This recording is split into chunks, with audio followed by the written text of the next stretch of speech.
this video, I'd like to talk to you about your OneDrive in your teacher dashboard. The OneDrive area allows you to store things like teacher content, student content, various types of information that you can then use to give to your students or to use for resources for yourself. Now, if we take a look, we're looking now at the actual teacher dashboard. I've already logged in. In this area here is actually where your OneDrive information is listed for you in sort of a very compressed window. Now what we're going to do is we're going to go right into our OneDrive area by clicking on this area up here. This will bring us into the full version of OneDrive, where we can then manipulate our files and do various kinds of things. Now you'll notice here that there are different ways that I can look at my OneDrive. First of all, I see over here the name of the user. That's me, admin user. I can see all of my files. When I have this area selected here, you can see that I've got folders here for assignments. By the way, we're going to do a quick overview of what these folders mean. First of all, the assignments folder and also mi trabajo de clase are actually the same folders. The reason that I'm showing two here is that at one time I was set up with English for my file structure, the other time I was set up with Spanish. When my teacher dashboard is set up for Spanish, what it will do is it will create this folder here. If it's set up for English, it will create this. Underneath either this or this are some subdirectories. First of all the subjects that I teach will be listed first, and then underneath those subjects, what you will see are various types of assignments that I've assigned. If I go under there, you can see that this is a complete one. Okay? To move back in my directory structure, all I do is I click on the area I want to go back to. If I want to go right back to the root of my directory structure, I would click on Files or Archivo. Okay? Mi trabajo de clase is my work, my homework that's been assigned to me. Tareas, or assignments, refers to assignments that I've assigned to other people. So for example, this is assignments for the Word Test 5 that have been assigned to other people. These are the ones that were assigned to Maria Fernandez. This is information that she created.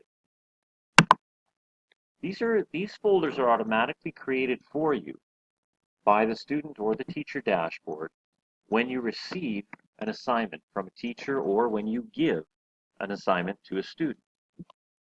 And again, the area of tareas or assignments are ones that you give out, and then mi trabajo de clase, this is where you've received assignments. Possibly as a teacher, you're assigned to a particular subject, and the teacher of that subject is sending you classwork.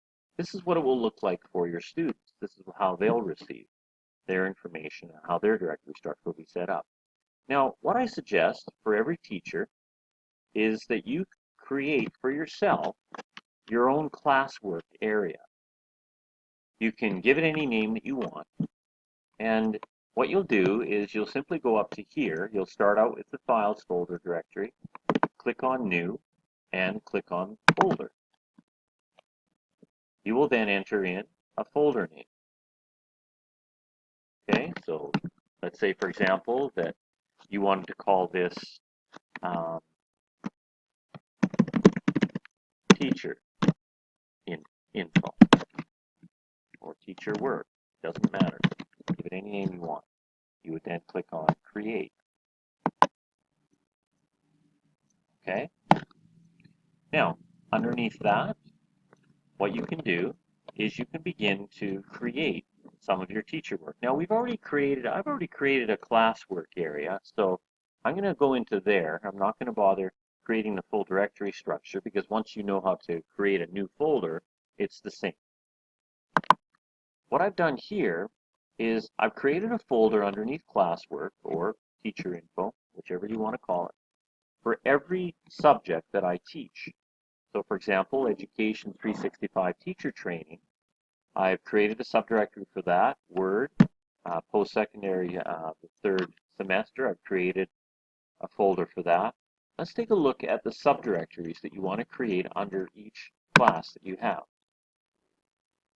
I've created an area for assignments, exams, student resources, teacher resources.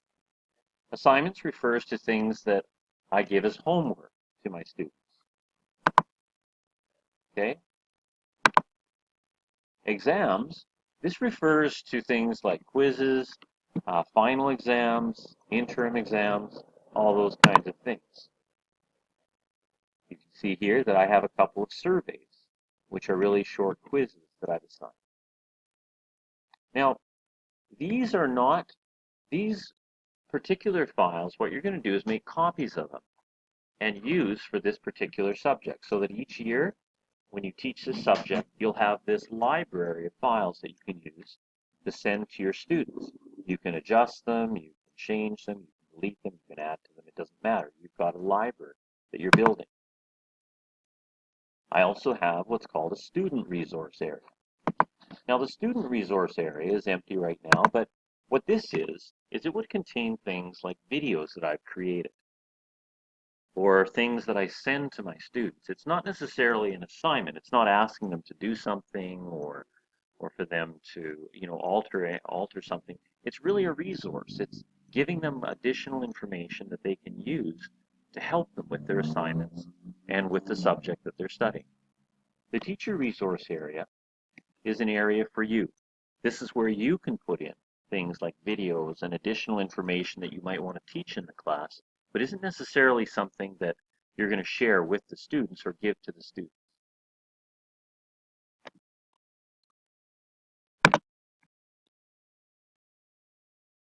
Now, the other areas of the OneDrive have to do with recent files.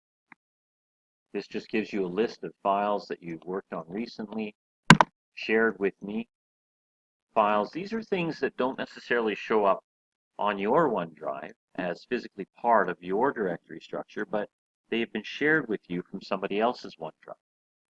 As a student, you will actually receive OneNote notebooks in this way. And then the recycle bin, which has information in it that has been deleted recently. And you have the ability to restore that information, to empty the recycle bin if it starts getting too big. The recycle bin will take up space in your on your OneDrive, and everyone has a limit of 1 terabyte, which is a lot of information. But from time to time, you may want to empty your recycle bin just to keep things clean, speed things up, that sort of thing.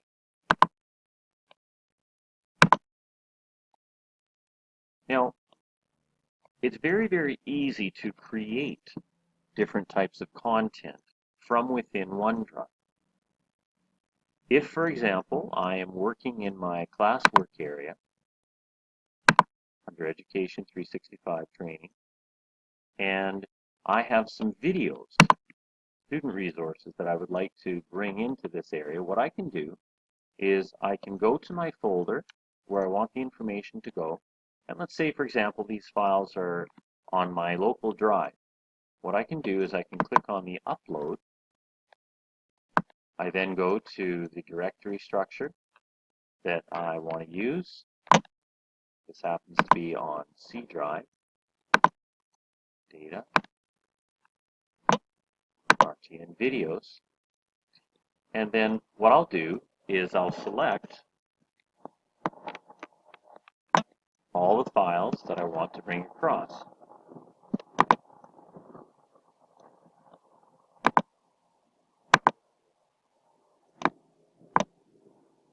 Okay. Click on Open. Now, what this will do is it will upload all of these items for me. Now, each of these items After you've finished uploading your videos into this area, they'll show up here like they are. Now you can kind of take a look. These now are student resources. If you want to create a new file to put somewhere, like for example a survey, what you can do is you can click on your teacher or student resources again, or exams or assignments, whichever it goes into. So for example here, I'll create an assignment. I click on new, and let's say that I want to create a blank Word document that I can randomly send to my students whenever they have to create a new Word document. So here, this will bring up my Word Online.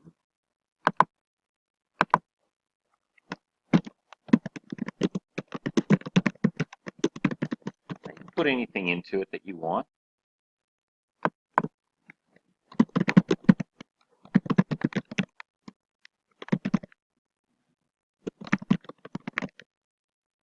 Okay. And now I'll just exit. That will create a Word document. I could do the same thing if I wanted to create some sort of an Excel spreadsheet, or a PowerPoint presentation, or a new OneNote notebook, or a survey. It doesn't matter. I just simply click on it. It will bring up the online version of that particular program for you, and then you simply give it a name.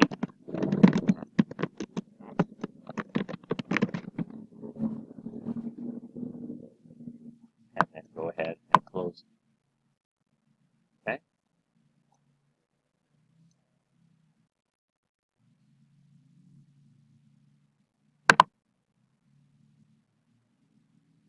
There are other things that you can do with this. The synchronize option basically makes sure that allows you to sync your OneDrive to your computer, so that you have the ability to have a backup of your information. Now, normally you won't need to do this, and frankly your computer is probably the least safe way to back up to, but you do have the option of doing that. Just simply click on sync, and away you go.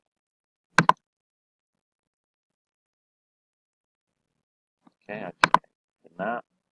And you can also choose how you want to store your information, or how you see your information,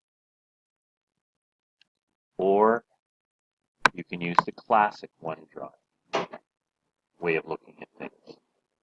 I kind of like the classic view, but it's really up to you. And that's really our discussion on the OneDrive area.